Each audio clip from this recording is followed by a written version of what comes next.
শুভেন্দু অধিকারী আজ এসে তৃণমূলের যে দুর্নীতির বিরুদ্ধে বালি পাথর এসব নিয়ে যে বললেন, সেই নিয়ে আপনি কি বলবেন? কিন্তু শুভেন্দু অধিকারী বলেছে তো, হ্যাঁ, কারণ একটা জিনিস আপনারা দেখেছেন যে শুভেন্দু অধিকারী হচ্ছে সেই ব্যক্তি যেনাকে প্রকাশ্য ক্যামেরাতে সকলের সামনে টাকা নিতে দেখা গেছে।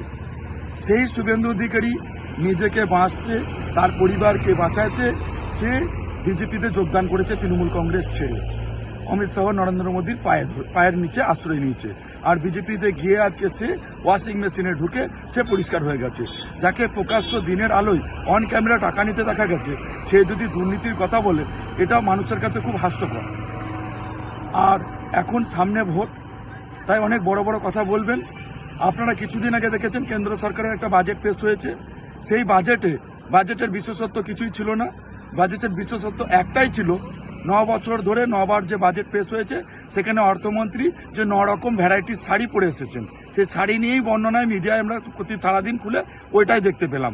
সেখানে রাজ্য সরকার আমাদের মমতা বন্দ্যোপাধ্যায়ের নেতৃত্বে যে বাজেট পেশ হয়েছে, সেখানে যুবক থেকে শুরু করে, ছাত্র থেকে শুরু করে, বেকার থেকে শুরু করে, সাধারণ মানুষ থেকে শুরু করে, একদম সিভিক থেকে শুরু করে, প্যারা টিচার থেকে শুরু করে, অঙ্গনওয়াড়ি কর্মী থেকে শুরু করে, আশা কর্মী থেকে শুরু করে সকলের জন্য যে হারে প্যাকেজ ঘোষণা করেছে, তাতে শুভেন্দু অধিকারীরা, এই নরেন্দ্র মোদীরা বুঝতে পেরেছে যে এই বাংলায় মিথ্যা প্রতিশ্রুতি দিয়ে ওই ভুয়ো বাজেট পেশ করে এখানে থাকা যাবে না। কারণ মমতা বন্দ্যোপাধ্যায় যা বলেন তাই করেন এবং করেও দেখিয়েছেন।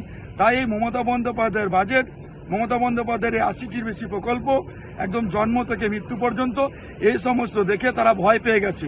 এছাড়াও আপনারা দেখেছেন মহারাষ্ট্র এবং বিহারে যেভাবে তারা ভোট চুরি করে জিতেছে, বাংলাতেও ভোট চুরি করার জন্য তারা নির্বাচন কমিশনারকে সঙ্গে করে নিয়ে তোতা পাখির মতো তাকে ব্যবহার করে এসআইআর করে 1.5 কোটি, 2 কোটি, 3 কোটি, ওই যে বাংলাদেশি তাড়বো, রোহিঙ্গা তাড়বো, মুসলমানদের তাড়াবো, এটা যেটা চেষ্টা করেছিলেন সেটা ব্যর্থ হয়েছেন।